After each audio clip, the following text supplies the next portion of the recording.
Seigneur, que notre objectif soit de dégager d'abord l'amour de Dieu en nous. Les gens vont dans des retraites, prier, Dieu donne-moi la puissance, Dieu donne-moi l'onction, Seigneur je vais accomplir de grandes choses, Seigneur donne-moi un mariage. Mais pourquoi les gens ne vont pas en retraite? Parce que comme tu as une retraite, avec le sang de la ponte,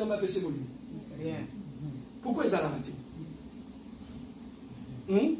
As-tu déjà vu?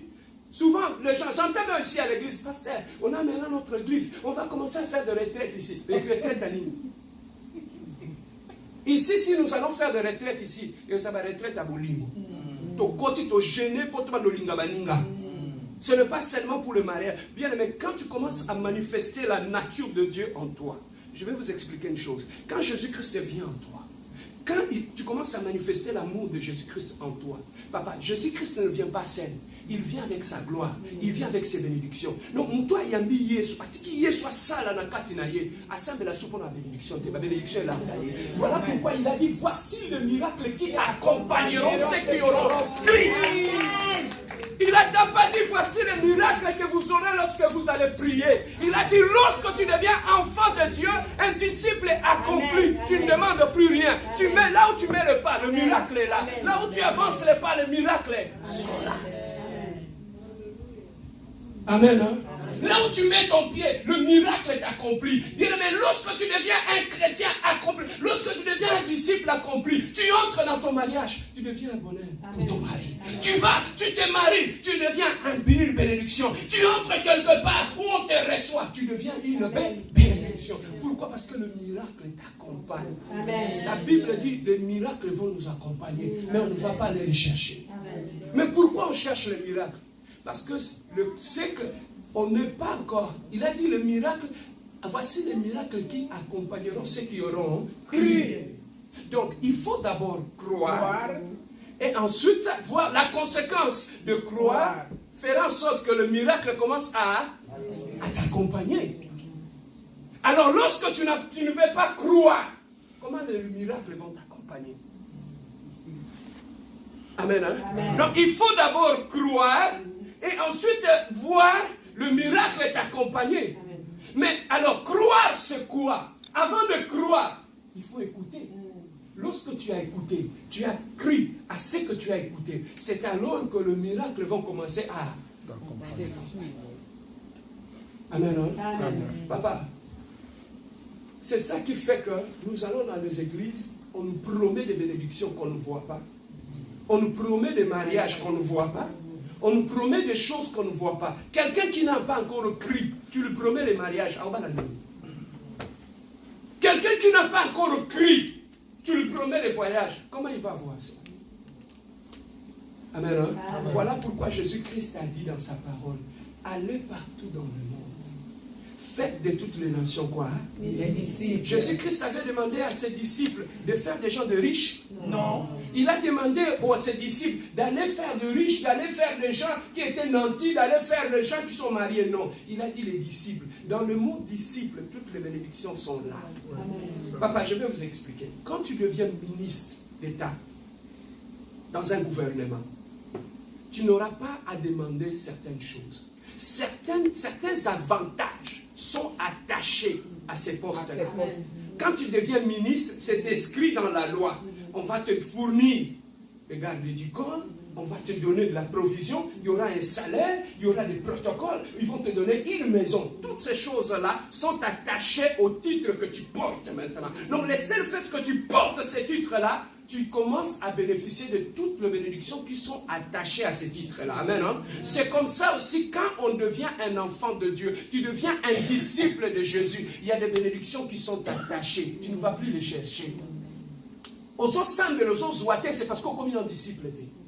Ma bénédiction est attachée, il faut qu'on soit un disciple. Amen. Hein? Amen. Alors, un disciple, c'est qui? Et regardez même, lorsque nous regardons dans la Bible, lorsqu'on avait arrêté Jésus-Christ, cette nuit-là, ils ont pris Simon-Pierre. Simon-Pierre, qui était la nuit où il avait régné Jésus-Christ. Ils étaient assis autour du feu. Les gens ont dit, mais celui-là, il était encore avec le gars qu'on a arrêté là. Lui, il était là. Pierre a dit, non, moi, je ne le connais pas. Il y avait une fille qui était là. Il a dit, non, toi, tu le connais. Toi, tu les connais. Il a dit non, moi je ne connais pas. Mais comment ils ont reconnu en Pierre qu'il était disciple de Jésus-Christ? Langage néfundaki. Donc il parlait, dit, le langage que ce monsieur a, on a déjà entendu ça auprès de ce monsieur-là. Est-ce que quand toi tu parles, les gens entendent le langage de Jésus-Christ en toi? Tant que tu es le uzo finga mobali na kati ya ndako bato bazoyoka Jésus-Christ wana Yesu afinga ntango ozobeta mwasi to ozokosa mwasi na kati ya ndako Yesu akosa nakolimbisa te ndenge asala nakolimbisa te ndenge nasi nakangi ndenge wana ngasoli. On a vu même des gens qui font la publicité de leur méchanceté. Parce que ngo yebi motema na ngate ngasu na kangi motema na kangi ozandoki. C'est juste le nom qui change. Ngasu na kangi motema na quelqu'un qui fait la publicité de sa méchanceté. Et tout ce genre de personnes-là, ils ne sont pas dans le monde, ils sont dans nos églises. Pourquoi ils sont dans nos églises? C'est parce qu'on ne les a pas enseignés d'abord à devenir disciples. Ici à l'église de la compassion, on ne cherche pas les titres. Ici à l'église de la compassion, on cherche d'abord à devenir disciple. Quand tu deviendras disciple, tu n'auras pas besoin, pasteur, tu m'as dit beaucoup pour notre bénédiction. Parce que non, on m'enseigne, je deviens disciple, les bénédictions vont commencer à m'accompagner. Raison pour laquelle quand tu es assis là, tu n'as pas besoin, pas d'élection à ma délivrance, pas d'élection à me pose à la bénie. Non, juste quand je m'assois là, je commence à adapter ma vie à ce qu'on m'enseigne. Je commence à devenir disciple. Au monde, Amen. Pourquoi? Parce que tu commences à remplir des conditions qui font à ce que tu puisses bénéficier de ces bénédictions-là. Un ministre qui devient ministre, il ne va pas aller demander, non, je suis devenu ministre quand même, j'ai besoin d'une voiture, je suis devenu ministre, j'ai besoin d'une maison. Non, si les gens du monde peuvent doter quelqu'un qui est devenu disciple de tous ces avantages-là, à combien plus forte raison celui qui devient l'enfant de Dieu? C'est que certains avantages sont liés au titre d'un enfant de Dieu. Voilà pourquoi il a dit à ses disciples, allez, faites de toutes les nations mes disciples. Il y a une chose que j'ai beaucoup aimé ici. Yesu alobi, allez faire de toutes les nations, non pas vos disciples, mais allez faire de toutes les nations. Disciples. Il y a pasteur T, il y a même pasteur T, il y a diacre T, disciple à Yesu. Donc lorsqu'on t'enseigne, on te forme, ce n'est pas pour devenir disciple du pasteur Serge, c'est pour devenir disciple de Jésus-Christ. Celui notre modèle, celui notre maître. Amen. Beaucoup de gens dans des églises ne sont pas bénis. Pourquoi? Parce que comme disciple à pasteur, un disciple à Jésus. Raison pour laquelle, quand tu parles de son pasteur, il peut même se battre. Mais quand tu parles du mal de Jésus-Christ, ils ont fait, au lieu de faire à l'église, au lieu de faire de toutes les nations des disciples, nous avons fait des fanatiques. Dans l'église, on n'a que des fanatiques.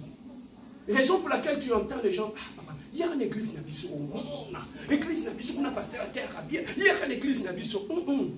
Pour présenter aux gens, ne leur parlez pas de pasteur Serge, parlez de Jésus-Christ. Amen.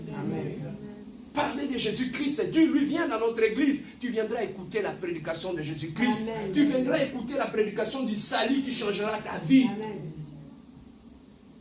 Amen. Amen. Allez, faites de toutes les nations mes disciples. Amen. Amen. Voilà ce que Dieu entend de nous. Alors, l'autre verset que nous avons lu, c'était dans le livre de Jean. Jean chapitre 8, verset 31. La Bible nous dit ceci. Et il dit aux Juifs qui avaient cru en lui, si vous demeurez dans ma parole, vous êtes vraiment qui? Si vous demeurez dans ma parole, vous êtes vraiment mes disciples. Un disciple, c'est d'abord quelqu'un doit d'abord demeurer dans la parole. Un disciple, lorsqu'on devient disciple de Jésus-Christ, ta vie est dictée par la parole de Dieu. Tout ce que tu fais, tu le fais par rapport à la parole de Dieu. C'est à ce moment-là, lorsque tu commences à te conformer aux paroles du Maître, c'est à ce moment-là que tu commences à devenir disciple. Un disciple, dans tout ce qu'il fait, il se conforme à la parole de Dieu. Il cherche à ce que sa vie puisse s'adapter à la parole de Dieu. Un disciple, c'est quelqu'un qui aligne sa vie à la parole de Dieu. Amen, hein? Amen. Vous savez que lorsqu'on était à l'école maternelle, je crois qu'on avait l'habitude, lorsqu'on faisait les dessins, on avait le papier de calque, je ne sais pas comment est-ce qu'on appelait ça. Papier calque, hein? On faisait les dessins et on mettait l'autre papier au-dessus. Amen, hein? Alors, lorsque le papier qu'on mettait au-dessus, c'est pour voir les dessins qui est en arrière et recopier ce qu'on voyait sur le papier, n'est-ce pas? C'est le papier calque qu'on appelait ça, oui, je me rappelle encore.